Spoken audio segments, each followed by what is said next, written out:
de acuerdo al conteo que hace el gobierno federal, suman más de 50,000 muertos por COVID-19. ¿Esto qué representa para el gobierno federal? ¿Habrá un cambio en el plan para contener la epidemia? Había dicho el hombre clave, me parece, en el combate, Hugo López-Gatell, que iba a haber 10,000 muertos, y evidentemente ya no son 10,000, son 50,000. ¿Va a permanecer él como encargado de este plan? ¿Habrá alguna modificación? ¿Qué es lo que está pensando usted después de estas cifras? Bueno, que ha habido un manejo responsable de parte de los científicos, los especialistas del sector salud. Quiero también hacer un poco de memoria, porque a veces se olvidan las cosas. Cuando comenzó la pandemia,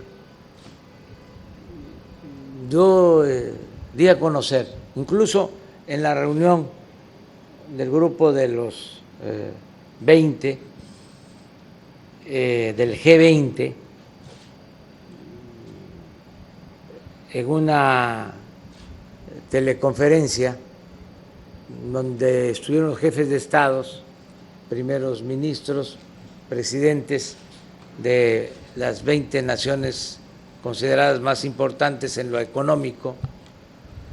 Bueno, di a conocer que la pandemia debía manejarse con responsabilidad y con profesionalismo, y que los políticos no éramos todólogos, sábelo todo, que por eso teníamos que guiarnos, apoyarnos, asesorarnos por los científicos. Y eso fue lo que hicimos en México.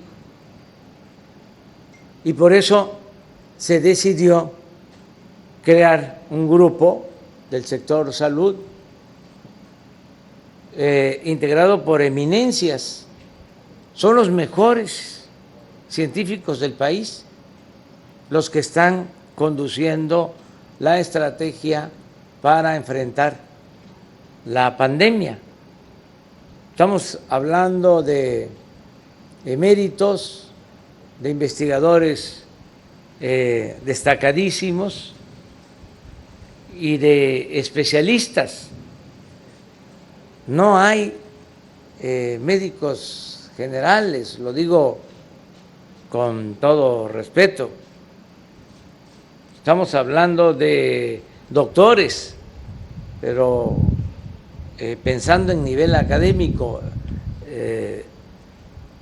con los grados más altos. Entonces, son muy buenos. No hay en el mundo un equipo así que esté manejando la pandemia. Y gracias a ellos hemos podido enfrentar esta pandemia. No me gustan las comparaciones, siempre lo he dicho, porque no se puede comparar las desgracias de los pueblos, de las naciones. Pero en el concierto de las naciones afectadas por la pandemia, nosotros no hemos sido tan golpeados, a pesar de que tenemos elementos que nos afectan, sobre todo las enfermedades crónicas. El pueblo de México, desgraciadamente, es de los pueblos con más padecimientos por enfermedades crónicas, que es lo que más ha afectado con la pandemia. ¿Por eso es la cifra de 50,000? En parte es mucha hipertensión, mucha diabetes, mucha obesidad. Hace poco dije que en la entrevista que tuve con el presidente Trump, cuando tratamos el asunto, le dije, hay otra epidemia que está alentando el COVID-19 y es lamentable, pero cierto, le dije, que ustedes ocupan el primer lugar en obesidad en el mundo y México tiene el segundo lugar en obesidad en el mundo. Y por dignidad y por principios me quedé callado y no hice otro comentario de que en obesidad infantil tenemos el primer lugar en México. Entonces, esto nos ha afectado, nos ayuda, a diferencia de otros países, porque se tienen que ver las cosas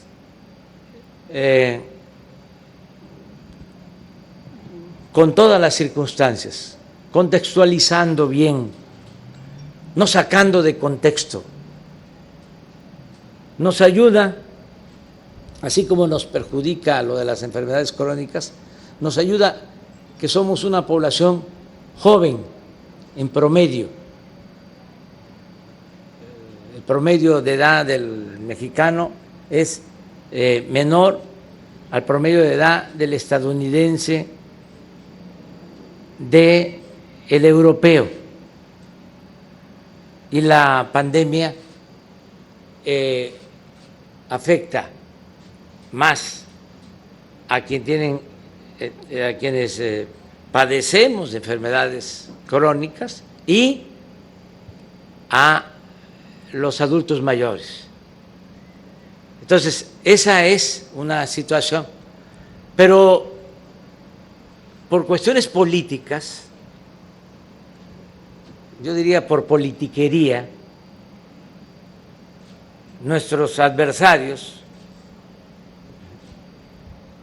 o quienes no han estado de acuerdo con la estrategia que se ha seguido, han lanzado una campaña en contra del doctor Hugo López-Gatell y yo lo considero un profesional de primer orden y tiene todo nuestro apoyo. Y si nos vamos a resultados, si a pesar de todo decimos lo que cuentan son los resultados, suele decirse en política, lo que cuentan son los resultados.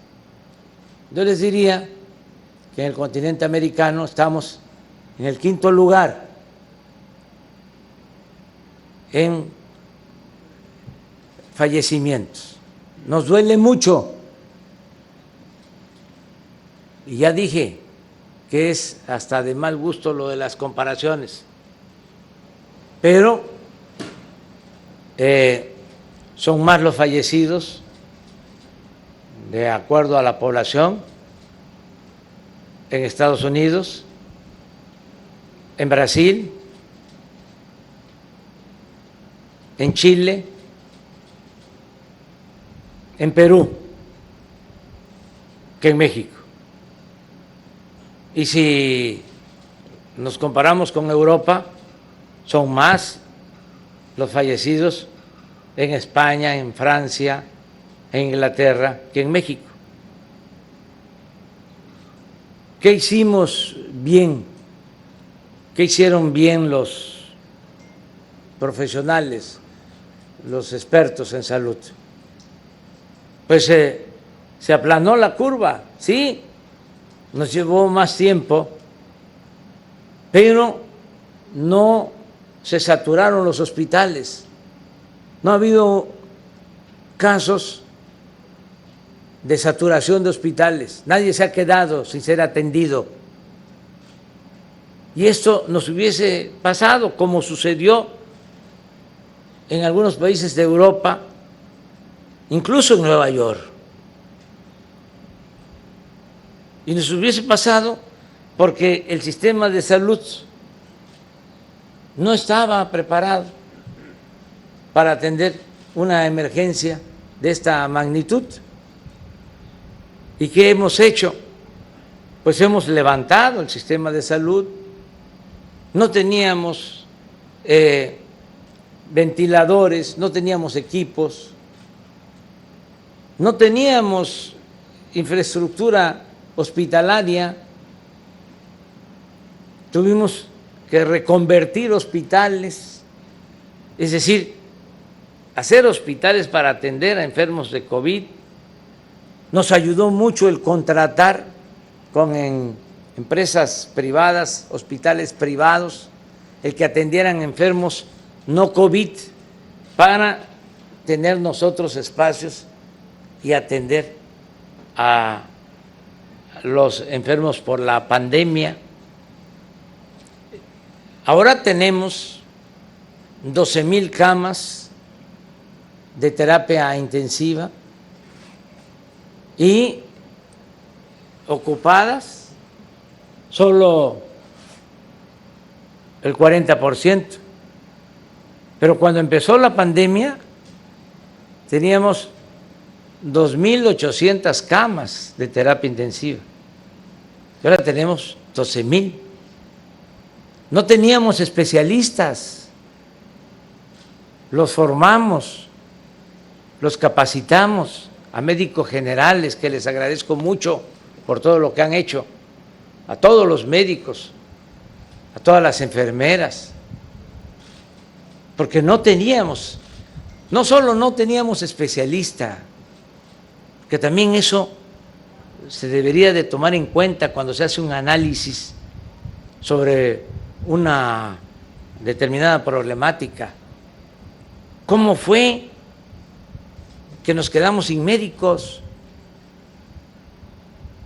Pues fue por la política absurda, irresponsable de rechazar a los jóvenes que querían estudiar en las escuelas de medicina y los excluían con la mentira de que no pasaban el examen de admisión, cuando lo que sucedía es de que no había presupuesto público. Y ahora no tenemos los médicos que necesita el país. Esa es una rémora, un saldo negativo de la política económica que se impuso. Se abandonó la salud. Entonces, afortunadamente también, y lamentando lo que pasó en otros países, aquí no nos dio al inicio la pandemia, nos dio tiempo de prepararnos. Además, y esto fue la clave, de que cuando se le pidió a la gente que se recluyera, de que se cuidara en sus casas, nos hicieron caso y la gente se portó muy bien. Y esto ayudó a disminuir los contagios y al mismo tiempo a darnos tiempo para prepararnos y tener la infraestructura hospitalaria necesaria. Entonces, tanto el secretario de Salud como el director del Seguro Social, el director del ISSSTE, trabajando en coordinación con los gobiernos de los estados y este equipo especial en donde Hugo López-Gatell lleva a cabo el trabajo